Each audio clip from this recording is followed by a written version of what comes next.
In elections, you've seen young people. Special kind of woman.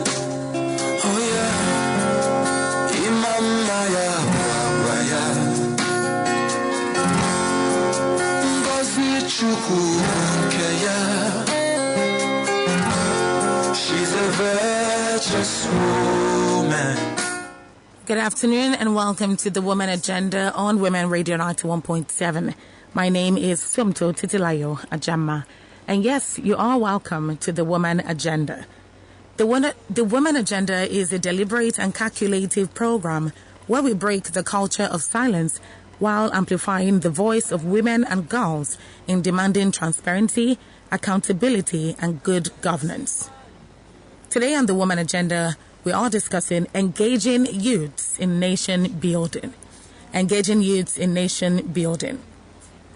Youths, they say, are the leaders of tomorrow.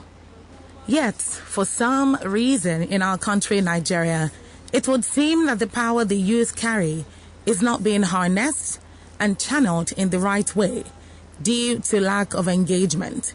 But due to lack of engagement by the government and stakeholders. Can Nigeria reach her own full potential without the engagement of the youths? The answer to that is a no. And this is why we are discussing today engaging youths in nation building. My guest on the program today is Lady Bodam Taiwo, feminine leadership coach and founder of the Refined Lady Movement. Hello, Lady Bodam, or should I call you Lady Taiwo? Hello, Sumto. Lady Bodam is perfect. How are you doing today? I am very well. Thank you very much for joining us today on the Woman Agenda. Thanks for having me.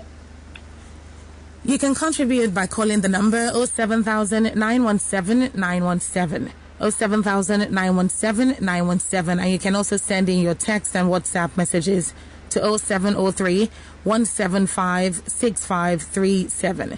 0703 175 6537. You can also listen live from the website www.wfm917.com, and as well you can download the Women Radio app and listen live on there as well. All right, Lady Bodam, I'm coming to you, and first thing I'd like to know, Nigeria has a large youth population.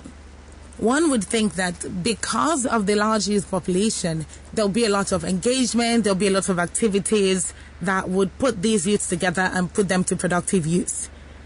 But this is not exactly the case that we see in Nigeria today. What would you say are some of the limitations responsible for this lack of youth engagement and involvement in building Nigeria? Well, Sumto, I believe that you get involved in the things that you're passionate about and the things that you believe in. Now, unfortunately, if you look generally, this nation seems to have failed young Nigerians in particular. So there's a general feeling of disillusionment. And I'll give you a simple example. So let's say someone has finished from secondary school and eventually, passes JAMB and gains admission into the university. They cannot tell you exactly when they'll graduate. It's like 5 years plus X. And X is this unknown factor that can come from strikes, can come from all sorts of things, right? Then eventually this person graduates and there are no jobs. So their degrees are practically useless. They're coming one part of the country to the other, looking for some means of employment or some means of sustenance. Should we speak about what happens if they get ill? They cannot get proper treatment or health care at any government facility. So quite simply, the reason why I think there is a lack of youth engagement, lack of involvement in building the nation is because the youth can't even think that far. They're just thinking of short-term fixes and how they can get their daily bread. And that is really sad. That is really sad because you can't be young and only think about as far as you can see. You have to think way beyond that in a bid to make sure that your future is set, at least. I mean, you go for job interviews and they're asking you, where do you see yourself in the next 5 years? And if you're regularly asked that kind of question, automatically you know that you're not supposed to be thinking short term as a young person. You already know that. So automatically you know that you should be thinking wider, you should be thinking bigger. So if this is a limitation, which is, number one, structures and systems are not in place enough to be able to predict where you go to from one level to the other, then what is the hope for the average youth today in Nigeria? You know, a lot of the time when we say, I think it boils down to this thing of first even understanding this youth population that we have. So about 70% or so of the Nigerian population are under 30 years as of when you look at the surveys and all of these things. Yes. So 70% are under 30 years, right? About 42% are under 18 or thereabouts. So we have a very youthful, young population. Fantastic. However, what percentage of this population are actually educated? So what percentage will actually get to a job interview and be told, you know, what do you want to do in 5 years? That population, to be honest, is really tiny. And, you know, we don't have the numbers because, again, it's part of the things, right? So we don't even have the numbers to show where we are and what population is going to school. I know that we have, every year, we have about 10-something million or even more children that would never be in school, that are not in school and are of school age. And we have all of these numbers coming through. But I think understanding even that the issue is just beyond, you know, if you're going to an interview, you should think long term because of the questions that are being asked. Majority of the youth are unskilled and probably uneducated. So they don't even get there. They're not even thinking, you know, that far. They're literally thinking of, and it boils down to going to say, what's the hope of the nation? I think it's for us to really realize that collectively we have to build belief in what's here. And when we think of all the things we're doing nation building, we have to start from the grassroots, literally the grassroots. Because if we keep on focusing on those who know even how to read and write, or those who understand things, we won't get very far because that population is very small. And that is disheartening. Just by thinking about it, you're wondering, so where do we go from here then? Where do we go from here? Because the average youth is probably thinking, okay, I have so much I plan to do. But then the economy has its own plan, government has its own plans, and then you're a bit confused because you don't really know how to navigate your way through given the current situations. And then you know that you have to have a plan, because if it looks like the government is not doing what they should do, then you as a young person has to have your own plan. So let me now ask you, given the fact that we're in this state that we are now, and by this state I mean sometimes it feels like not only do we not have structures and processes and systems in place, but it also feels like even the youth themselves are not too enthusiastic about much. So apart from entertainment, and I'm talking music, movies, because everybody likes the thought of Afrobeats right now. Everybody's talking about Afrobeats. Everybody's talking about how far they're going. Burna Boy nominated for Grammys, and everybody's talking about that. And movies, that's also a big thing. But other than movies and music, it just feels like the youths are not enthusiastic about much. So why is this the case? So if we're asking the why, I think this is pretty much simple. It's a lifestyle thing that's been portrayed to them. In general, media is probably the most influential indoctrination tool in the world today. If you want to consistently pass across a message, consistently build a mindset or create a certain mindset, or consistently showcase something, make a whole society believe something, media is the tool that you're going to use to do that. It's the most influential and powerful tool. Now, think about what the media portrays about actors, actresses, singers, right? They are glamorous, they seem wealthy, they have it all together, people are flocking to help them, they wear these amazing clothes. There's nothing about lack portrayed in the media when it comes to these groups of people, right? You don't see such glamour portrayed around something like engineering or something like doctors or even teachers or any other profession. Even economists, in fact, even to be honest, probably there's one of the bank chairmen today that we see him, you know, on social media. He's on LinkedIn and he looks quite nice and he begins to garner a following. But with the exception of him, you don't really see bank chairmen looking like anything that you want to aspire to, anything that's amazing in that sense, right? It's the narrative that has been portrayed to us. And then also going back to this economic context, and I think this is something that we can't take out the economic context from everything we think about. A lot of the artist stories that we hear of are usually from grass to grace. They came out from a struggling background. They were poor. They were rejected how many times? They struggled for a while. Somebody found them. They hit it big. Boom. It seemed like an easy route to make money. And remember what we said. Fundamentally, what do these youths want? They want security. What does security mean to them? What does money mean to them? Money is a form of security. It's a way of them, taking care not just of themselves, but of their families, all the people that are dependent upon them, of their parents, all of these types of things. I think that's why there's this drive towards, I want to rap, I want to sing, I want to, even if they don't have talent. That's what it is. Huh. You see, that makes a whole lot of sense, because it's that drive, it's that portrayal, as you've rightly said, of no luck.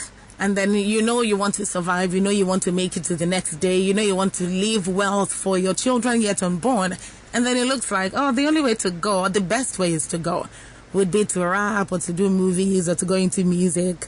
And honestly, this can't be the sustaining thing in Nigeria. This cannot just be the thing that youths are living for as a means of sustenance or as a means of hope going forward. It can't be the only thing. So we'll get to more discussion on that. This is 17 minutes past 3 on Women Radio 91.7, and this is still the Woman Agenda. Today we're talking about engaging youths in nation building.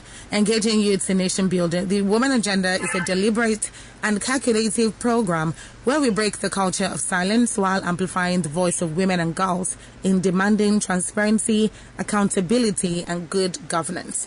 Now, we're talking about engaging youths in nation building, and my guest today is Lady Bodam Taiwo, feminine leadership coach and founder, the Refined Lady Movement.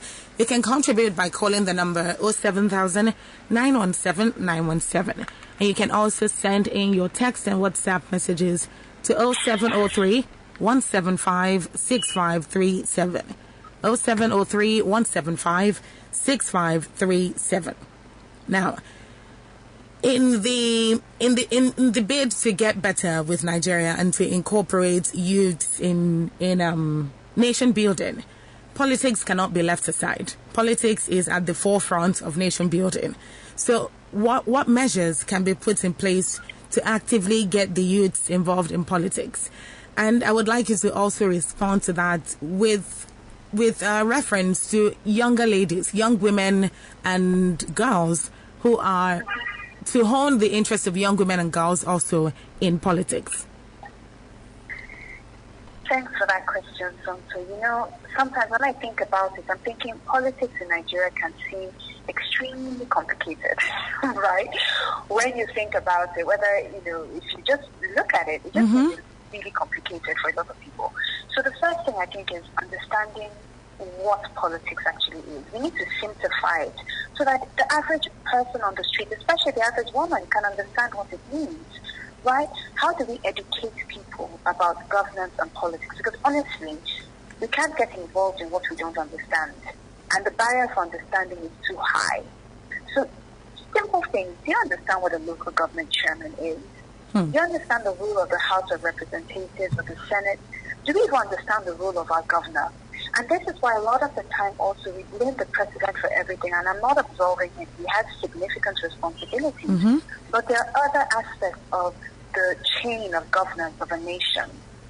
So I think when we say how can we actively get people involved in politics, I think the very first thing is education in a simple way, without using, excessive grammar or excessive words. Just make it as simple and as clear as possible.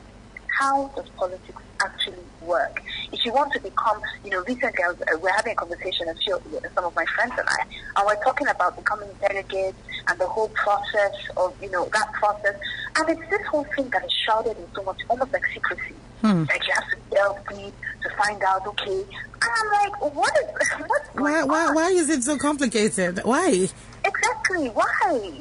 So, and a lot of, bodies are starting to educate, and I'm going to see if I can get links to you later, trying to educate about how we can start and understanding the governance and how it works in this nation. But a lot more work needs to be done. I think the second thing is really a mindset shift. And I'm so glad that I'm seeing, in the elections that are coming up, we're seeing a lot younger people that are stepping up to the plate to say they want to run and all of these things. That's great. Yes. But there's still fundamentally this mindset shift of politics is dirty and you can die. So, if they love you, if you're loved, if you're whatever, just stay away from it and let those walls go. We need to build people who believe enough in the destiny of the nation Nigeria to decide that it's worth fighting for. And that work is a work of indoctrination that needs to be done over time. Right? So it boils down to education. So it's a two-pronged thing. Number one is, do we understand the things on social media? What are we putting there? Even the news, just have little nice, fun, easy ways of educating people. Do we even know the numbers to call if anything happens, right? Do you have the number of your House of Rep member? All these things are actually meant to be public information because they are there to represent us. Yes. But we don't know that, or we're not aware, right? And then secondly, I didn't even believe enough in this thing to drive. And I'll give you a very simple example. In all these governance things that are going on, I'm not going to advocate for any particular party or anything on this line, but just to say, the youth in general, we need to recognize the power that we hold. I don't know if any of if you've read or any of the listeners have read or listened to what happened in Rwanda recently and how they said, hey, we are tired. We were tired and want to rise up and want something different. And they turned things around. We have 70% population of under 30. That alone, if the youth understand the extent of the power that we have, and we rise up with a significant voice and say, this is the change we want in our nation, something's going to shift. We're not going to get there overnight. We're not looking for a savior. We don't need one. But we just need someone who can take the nation just a step further. Yeah. How about in reference to young women? Because you rightly mentioned that in this coming elections, you're seeing young people who have stated their interest, younger people as opposed to the older generation like we used to see. So there are a lot of young women who are interested in politics, in sports, in business, in corporate finance, in all these different sectors, education, health. And for some reason, it's not as easy to climb the ladder. It's not as easy to get to that place, particularly in politics.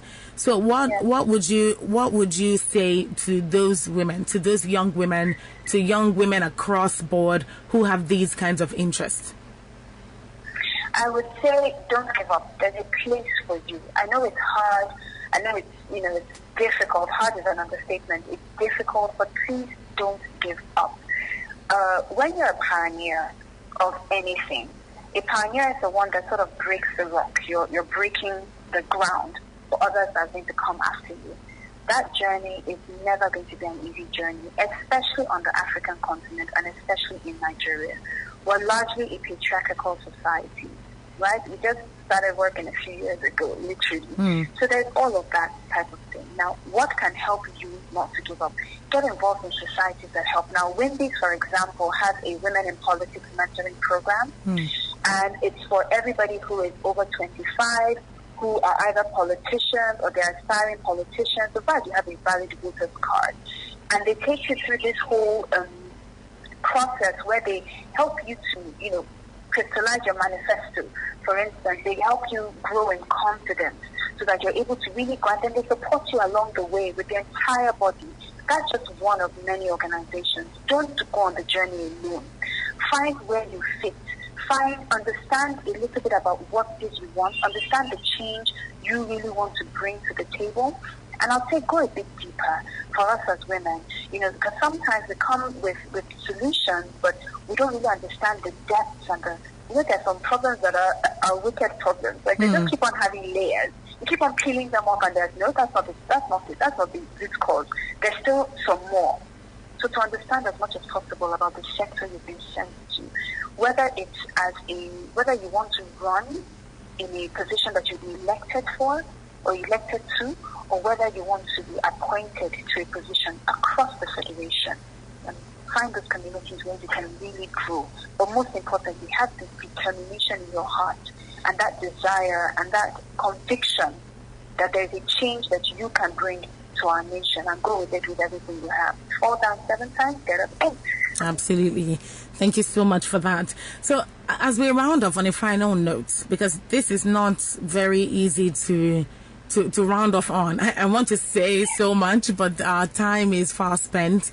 But we all know that majority of youths in Nigeria, and I say this because I'm a young person and I know a lot of young people around me who are my friends, colleagues, and there's just not enough patriotism for the country Nigeria, being that we're Nigerians. If we were not Nigerians now, I would say, okay, you don't need to be patriotic because Nigeria is not your country. But we are Nigerians. It just feels like there's not enough patriotism from we Nigerians towards the country. So what can Nigeria as a nation do to inspire not just lip service now, but practical patriotism in their youth population today? Oh my goodness, this is such a massive question. Yeah, it's such a massive question, because when you've consistently failed someone for so long, everything that you say to them, they take with a pinch of salt. Right? Everything you say.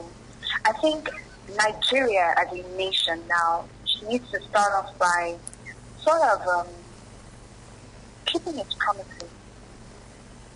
Little promises. Look, don't try and solve 100 million problems, because we do have 100 million problems as a nation. Can we just fix one? You know what? Can we fix half a problem? Can we just fix the education sector, for example? Okay. Can we just ensure that don't do anything else? Don't do anything else. But can we just ensure that our lecturers are being paid on time so they can actually get into the classrooms and teach those who are in university? Can we just battle that problem and let that be solved?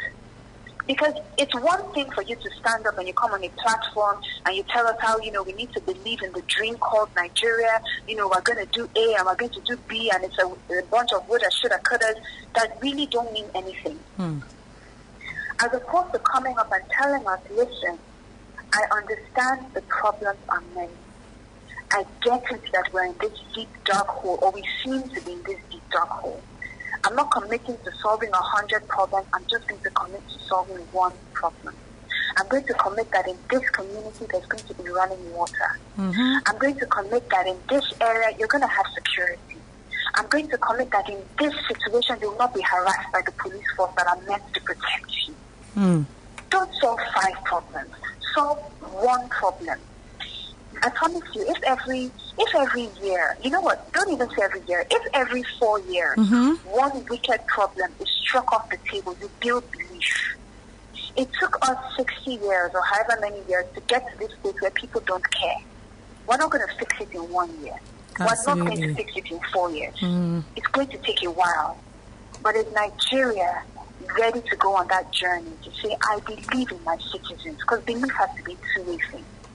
I believe in the fruit of Nigeria, and I'm committed to seeing them grow. I'm here on this journey with you. And I think if we do that little by little, gradually, the mindset will start changing. Gradually, people begin to buy in. Gradually, there'll begin to be an influx of people back into the nation, because we have all sorts of people living in these days. Thank you very much. For the long term, yeah. Thank you so much, Lady Bodam Taiwo. Thank you so much for joining us on the Woman Agenda today. I want to go on, but the time is just not giving me that leeway at the moment. This conversation has definitely been one for the books, and I'm really grateful that you joined us today. Thank you very much once again. Thanks for having me, Something. Have a lovely afternoon. You too. Conclusively, Nigeria is a nation that definitely deserves to be better. But this nation cannot be built if the largest demographic in the population is not actively carried along. The youth need to be engaged and involved by the local to the state governments up to the federal government, because whether we believe it or not, the future truly lies in the hands of the younger generation. Many thanks once again to my guest, Lady Bodam Taiwo, feminine leadership coach and founder, the Refined Lady Movement. And of course, many thanks to you as well for tuning in to the Woman Agenda today. The Woman Agenda is a deliberate and calculated program where we break the culture of silence while amplifying the voice of women and girls in demanding transparency, accountability, and good governance. Join us again next week Friday by 3 p.m. on Women Radio 91.7. My name is Sumto Titilayo Ajama. WFM 91.7.